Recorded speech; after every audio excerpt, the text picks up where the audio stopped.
ಮತ್ತಷ್ಟು ಕಾವೇರ್ತಾ ಇದೆ ಸಿಎಂ ಕುರ್ಚಿಯ ಕದನ. ಸಿಎಂ ಸೀಟಿಗಾಗಿ ಕಾಯ್ತಾ ಇದ್ದಾರೆ ಡಿಕೆಶಿ. ಆದರೆ ಡಿಕೆ ಶಿವಕುಮಾರ್ಗೆ ಶಾಕ್ ಕೊಡುವಂತಹ ಬೆಳವಣಿಗೆಯೊಂದು ನಡೆದಿದೆ. ಅದು ಬಜೆಟ್ ಮಂಡನೆ ಮಾಡಿದ ಮರುದಿನವೇ ಮುಖ್ಯಮಂತ್ರಿ ಸಿದ್ದರಾಮಯ್ಯನವರು ಹಾಕಿರುವಂಥ ಬಾಂಬ್. ಡಿಕೆಶಿ ಪಾಲಿಗೆ ಇದು ಒಂದು ರೀತಿಯಲ್ಲಿ ಶಾಕ್. ಸಿಎಂ ಸೀಟಿಗೋಸ್ಕರ ಕಾಯ್ತಾ ಇರುವ ಡಿಕೆಶಿಗೆ ಇದು ಶಾಕ್. ಇದು ಮುಖ್ಯಮಂತ್ರಿ ಸಿದ್ದರಾಮಯ್ಯನವರ ಈ ಒಂದು ಹೇಳಿಕೆ. ಬಜೆಟ್ ಮಂಡನೆ ಮಾಡಿದ ತಮ್ಮ ದಾಖಲೆಯ 17ನೇ ಬಜೆಟ್ ಮಂಡನೆ ಮಾಡಿದ ಮರುದಿನವೇ ಸಿಎಂ ಬಾಂಬ್ ಹಾಕಿದ್ದಾರೆ. ಸಿದ್ದರಾಮಯ್ಯನವರ ತವರು ಕ್ಷೇತ್ರದಲ್ಲಿ ಅವರು ಬಾಂಬ್ ಹಾಕಿರುವಂಥದ್ದು. ನಾನೇ ಫುಲ್ ಟೈಮ್ ಸಿಎಂ ಅಂತ ಪರೋಕ್ಷವಾಗಿ ಮಾತಾಡಿದ್ದಾರೆ. ನಾನೇ ಫುಲ್ ಟೈಮ್ ಸಿಎಂ ಅಂತ ಪರೋಕ್ಷವಾಗಿ ಹೇಳಿದ್ದಾರೆ. ಮತ್ತೆ ಹೈಕಮಾಂಡ್ ಮಂತ್ರವನ್ನ ಸಿದ್ದರಾಮಯ್ಯನವರು ಜಪಿಸಿದ್ದಾರೆ. ಹೈಕಮಾಂಡ್ ಅವಕಾಶ ಕೊಟ್ಟರೆ ಮತ್ತೆರಡು ಬಜೆಟ್ ಮಂಡನೆ ಮಾಡ್ತೀನಿ ಅಂದಿದ್ದಾರೆ. ಇಡೀ ನಾಡಿನ ಜನ ಸಿಎಂ ನಾನಿರಬೇಕು ಅಂತ ಬಯಸಿದ್ದಾರೆ. ಎಲ್ಲದೂ ಹೈಕಮಾಂಡ್ಗೆ ಬಿಟ್ಟಂತಹ ವಿಚಾರ ಅಂತ ಸಿದ್ದರಾಮಯ್ಯ ಹೇಳಿದ್ದಾರೆ. ಯಾರೋ ಏನೋ ಹೇಳ್ತಾರೆ ಅನ್ನೋದು ನನಗೆ ಮುಖ್ಯವಲ್ಲ. ಹೈಕಮಾಂಡ್ ತೀರ್ಮಾನ ಏನಿರುತ್ತೆ ಅದೇ ನನಗೆ ಮುಖ್ಯ ಅನ್ನೋದು ಸಿದ್ದರಾಮಯ್ಯನವರ ಮಾತು. ಹೈಕಮಾಂಡ್ ಬಗ್ಗೆ ನನಗೆ ಸಂಪೂರ್ಣ ವಿಶ್ವಾಸವಿದೆ. 5 ವರ್ಷಗಳ ಕಾಲ ನಾನೇ ಸಿಎಂ ಆಗಿರ್ತೀನಿ ಅನ್ನುವಂಥ ರೀತಿಯಲ್ಲಿ ಪರೋಕ್ಷವಾಗಿ ಅವರು ಮಾತಾಡಿದ್ದಾರೆ. ನಿನ್ನೆ ದಾಖಲೆಯ 17ನೇ ಬಜೆಟ್ ಮಂಡನೆ ಮಾಡಿದ ಬಳಿಕ ಸಿದ್ದರಾಮಯ್ಯನವರು ಇವತ್ತು ತಮ್ಮ ತವರಿನಲ್ಲಿ ಮಾತಾಡಿದ್ದು ಹೀಗೆ. ಮತ್ತೆ ಹೈಕಮಾಂಡ್ ಮಂತ್ರವನ್ನು ಜಪಿಸ್ತಾರೆ. ಹೈಕಮಾಂಡ್ ಅವಕಾಶ ಕೊಟ್ಟರೆ ಮತ್ತೆರಡು ಬಜೆಟ್ ಮಂಡನೆ ಮಾಡ್ತೀನಿ, ಅಂದರೆ 5 ವರ್ಷ ನಾನೇ ಇರ್ತೀನಿ. ಇನ್ನೆರಡು ವರ್ಷದ ಬಜೆಟ್ ಮಂಡನೆ ಮಾಡಲಿಕ್ಕೆ ಅನುವು ಮಾಡಿಕೊಟ್ರೆ ನಾನೇ ಸಿ ಎಮ್ಮು. ಇನ್ನೆರಡು ವರ್ಷ ಅಂದರೆ ಒಟ್ಟು 5 ವರ್ಷ ನಾನು ಕಂಪ್ಲೀಟ್ ಮಾಡ್ತೀನಿ ಅನ್ನೋದು ಅವರ ಮಾತಿನಲ್ಲೇ ವ್ಯಕ್ತವಾಗ್ತಾ ಇತ್ತು. ಅಂದರೆ ಅಷ್ಟು ಸುಲಭವಾಗಿ ಸಿದ್ದರಾಮಯ್ಯನವರು ತಮ್ಮ ಸಿ ಎಂ ಸ್ಥಾನವನ್ನು ಡಿಕೆ ಶಿವಕುಮಾರ್ಗೆ ಬಿಟ್ಟುಕೊಡಲ್ಲ ಅನ್ನೋದು ಸ್ಪಷ್ಟವಾಗಿ ಹೋಯ್ತಲ್ಲ. ಪರೋಕ್ಷವಾಗಿ ಹೇಳ್ತಾ ಇದ್ದಾರೆ ಅವರು. ಯಾವುದೇ ಕಾರಣಕ್ಕೂ ಅಷ್ಟು ಸುಲಭವಾಗಿ ನಾನು ಬಿಟ್ಕೊಡೋದಿಲ್ಲ, ಎಲ್ಲಕ್ಕೂ ಹೈಕಮಾಂಡ್ ಇದೆ ಅಂತ. ಎಲ್ಲವೂ ಹೈಕಮಾಂಡ್ಗೆ ಬಿಟ್ಟ ವಿಚಾರ ಅಂತ ಸಿದ್ದರಾಮಯ್ಯನವರು ಹೇಳ್ತಾರೆ. ಎಸ್, ಮತ್ತೊಂದು ಕಡೆ ಬಜೆಟ್ಗೆ ಸಾಲ ಮಾಡಿದ್ದನ್ನು ಸಮರ್ಥನೆ ಮಾಡಿಕೊಂಡಿದ್ದಾರೆ. ನಾನು ಯಾವುದೇ ಒಂದು ವರ್ಗದ ಪರ ಬಜೆಟ್ ಮಂಡಿಸಿಲ್ಲ, ರಾಜ್ಯದ ಇತಿಮಿತಿಯ ಒಳಗಡೆ ಸಾಲ ಮಾಡಿದ್ದೀನಿ ಅನ್ನೋದು ಸಿದ್ದರಾಮಯ್ಯನವರ ಮಾತು. ಅಭಿವೃದ್ಧಿಗೋಸ್ಕರ ಸಾಲ ಮಾಡಿದ್ದೀನಿ ಸ್ವಾಮಿ ಅಂತಾರೆ ಸಿದ್ದರಾಮಯ್ಯ. ಸಾಲದಿಂದ ರಾಜ್ಯದ ಜನರಿಗೆ ಹೊರೆ ಆಗೋದಿಲ್ಲ ಅನ್ನುವಂಥ ಭರವಸೆಯನ್ನು ಕೂಡ ಕೊಟ್ಟಿದ್ದಾರೆ. ಹಾಗಾದರೆ ಸೆಂಟ್ರಲ್ ಬಜೆಟ್ ಮಂಡನೆ ಆದ ನಂತರದಲ್ಲಿ ಮೋದಿ ಎಷ್ಟು ಸಾಲ ಮಾಡಿದ್ದಾರೆ ಅಂತ ಬಿಜೆಪಿಯವರು ಯಾಕೆ ಮಾತಾಡಲ್ಲ? ಕೇಂದ್ರ ಮಾಡಿದ ಅನ್ಯಾಯದಿಂದ ರಾಜ್ಯದ ಜನರಿಗೆ ಹೊರೆ ಆಗ್ತಾ ಇದೆ, ಇದ್ರ ಬಗ್ಗೆ ಯಾಕೆ ಮಾತಾಡಲ್ಲ ಅನ್ನೋದು ಸಿದ್ದರಾಮಯ್ಯನವರ ಮಾತು. ಕೇಂದ್ರದ ತಾರತಮ್ಯ ನಡುವೆ ವಿತ್ತೀಯ ಶಿಸ್ತನ್ನು ಕಾಪಾಡಿಕೊಂಡಿದ್ದೀನಿ ಅಂತ ಸಿದ್ದರಾಮಯ್ಯನವರು ಹೇಳ್ತಾರೆ.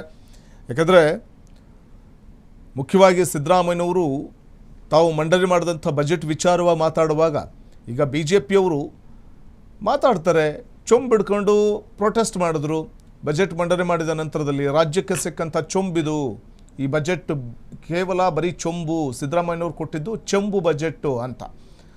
ಅಂದರೆ ಸಾಲ ಮಾಡಿ ಬಜೆಟ್ ಮಂಡನೆ ಮಾಡ್ತಾ ಇದ್ದಾರೆ ಅಂತ ಹೇಳಿದರು. ಆದರೆ ಸೆಂಟ್ರಲ್ ಗೌರ್ಮೆಂಟ್ ಕೂಡ ಅವರು ಸಾಲ ಮಾಡಿಲ್ವಾ, ಅದ್ರ ಬಗ್ಗೆ ಯಾಕೆ ನೀವು ಪ್ರಶ್ನೆ ಮಾಡೋದಿಲ್ಲ ಅನ್ನೋದು ಸಿದ್ದರಾಮಯ್ಯನವರ ಮಾತು. ಕೇಂದ್ರ ಸರ್ಕಾರ ರಾಜ್ಯಕ್ಕೆ ಮೀಸಲಿಟ್ಟ ನ್ಯಾಯಯುತವಾಗಿ ನೀಡಬೇಕಿರುವಂಥ ಅನುದಾನವನ್ನೇ ನೀಡಿಲ್ಲ. ಈಗ ಅವರು ಬಜೆಟ್ ಮಂಡನೆ ಮಾಡುವಂಥ ಸಂದರ್ಭದಲ್ಲಿ ಸಾಕಷ್ಟು ಸಾಲ ಮಾಡ್ಕೊಂಡಿದ್ದಾರಲ್ಲ, ಅದ್ರ ಬಗ್ಗೆ ನೀವು ಯಾಕೆ ಮಾತಾಡೋದಿಲ್ಲ ಅನ್ನೋದು ಸಿದ್ದರಾಮಯ್ಯನವರು ವಿಪಕ್ಷಗಳಿಗೆ ಕೊಟ್ಟಂಥ ತಿರುಗೇಟು. ಮತ್ತೊಂದು ಕಡೆ ಹೇಳ್ತಾರೆ, ಹೈಕಮಾಂಡ್ ಹೇಳುವವರೆಗೂ ಬಜೆಟ್ ಮಂಡಿಸ್ತಲೇ ಇರ್ತೀನಿ, ಇನ್ನೂ 2 ಬಜೆಟ್ ನಾನೇ ಮಂಡಿಸ್ತೀನಿ ಅಂತ.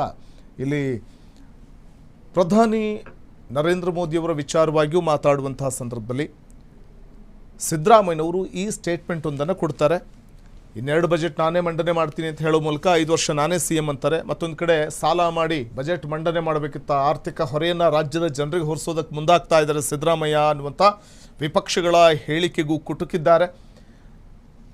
ಪ್ರಧಾನಿ ನರೇಂದ್ರ ಮೋದಿಯವರು ಸೆಂಟ್ರಲಲ್ಲಿ ಸಾಲ ಮಾಡಿಲ್ವಾ ಅಂತ ಮರು ಪ್ರಶ್ನೆಯನ್ನು ಹಾಕಿದ್ದಾರೆ ಸಿದ್ದರಾಮಯ್ಯ.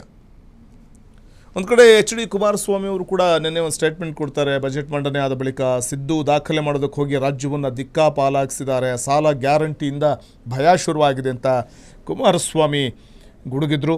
ಸಾಲದ ಕೂಪಕ್ಕೆ ನೂಕುವಂಥ ಬಜೆಟ್ ಇದು ಅಂತ ಆಕ್ರೋಶ ಹೊರಹಾಕಿದ್ರು. ಅನುತ್ಪಾದಕ ವೆಚ್ಚಕ್ಕೆ ಹಣ ಪೋಲಾಗ್ತಾ ಇದ್ದು ಈ ಸರ್ಕಾರ ಕಾಂಗ್ರೆಸ್ ಕಾರ್ಯಕರ್ತರಿಗೆ ಗಂಜಿ ಕೇಂದ್ರ ಆಗಿದೆ ಅಂತ ಗುಡುಗಿದ್ರು. ಸಾಲದ ದುಡ್ಡು ಅವರ ಕಿಸೆಗೆ ಹೋಗಿ ಸೇರ್ತಾ ಇದೆ. ಓಟ್ ಕೊಟ್ಟ ಮಹಾಪಾಪಕ್ಕೆ ಜನತೆಯನ್ನು ಶಾಶ್ವತವಾಗಿ ಸಾಲದ ಕೂಪಕ್ಕೆ ತಳ್ಳುತ್ತಿದ್ದಾರೆ ಸಿದ್ದರಾಮಯ್ಯನವರು ಅಂತ ಆಕ್ರೋಶವನ್ನು ಹೊರಹಾಕಲಾಗಿತ್ತು. ಸೊ ಇದು ಈ ವಿಚಾರವಾಗಿ ಮತ್ತೊಂದು ಕಡೆ ಬಜೆಟ್ನ ಸುದೀರ್ಘ ಪ್ರಲಾಪವನ್ನು ಆಲಿಸಿದೆ. ಅವರಿಗೆ 17ನೇ ಬಜೆಟ್ ಮಂಡಿಸಿದ ಖುಷಿ ಇರಬಹುದು, ಆದರೆ ಜನರಿಗೆ ಬರೆ ಎಳಿಸ್ಕೊಂಡ ಬಿಸಿ ಇದೆ ಅಂತ ಕುಮಾರಸ್ವಾಮಿ ಅವರು ವ್ಯಂಗ್ಯವಾಡಿದರು ಸಿದ್ದರಾಮಯ್ಯನವರ ಬಜೆಟ್ ಕುರಿತಾಗಿ. BJP ಕೂಡ, ವಿಪಕ್ಷ BJPಯು ಸಿದ್ದರಾಮಯ್ಯನವರ ಬಜೆಟ್ ಕುರಿತಾಗಿ ವ್ಯಂಗ್ಯವಾಡಿತ್ತು. ಇದೊಂದು ಆರ್ಥಿಕ ಸಾಲದ ಹೊರೆ, ಅಂದರೆ ಸಾಲವನ್ನು ಮಾಡಿ ಬಜೆಟ್ ಮಂಡನೆ ಮಾಡಬೇಕಾದಂಥ ಒಂದು ಅನಿವಾರ್ಯ ಪರಿಸ್ಥಿತಿ ಸಿದ್ದರಾಮಯ್ಯವ್ರಿಗೆ ಬಂತ ಅಂತ ವ್ಯಂಗ್ಯವಾಡಿತ್ತು. ಸಾಲದ ಶೂಲಕ್ಕೆ ಕೊಂಡೊಯ್ಯುವಂಥ ಬಜೆಟ್ ಇದು ಅಂತ ಬೊಮ್ಮಾಯಿ ಕೂಡ ವ್ಯಂಗ್ಯವಾಡಿದರು.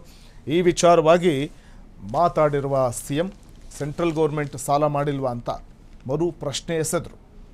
ಅಭಿವೃದ್ಧಿಗಾಗಿ ಸಾಲ ಮಾಡಿದ್ದೀನಿ ರೀ ಅಂದಿದ್ದಾರೆ ಸಿದ್ದರಾಮಯ್ಯ.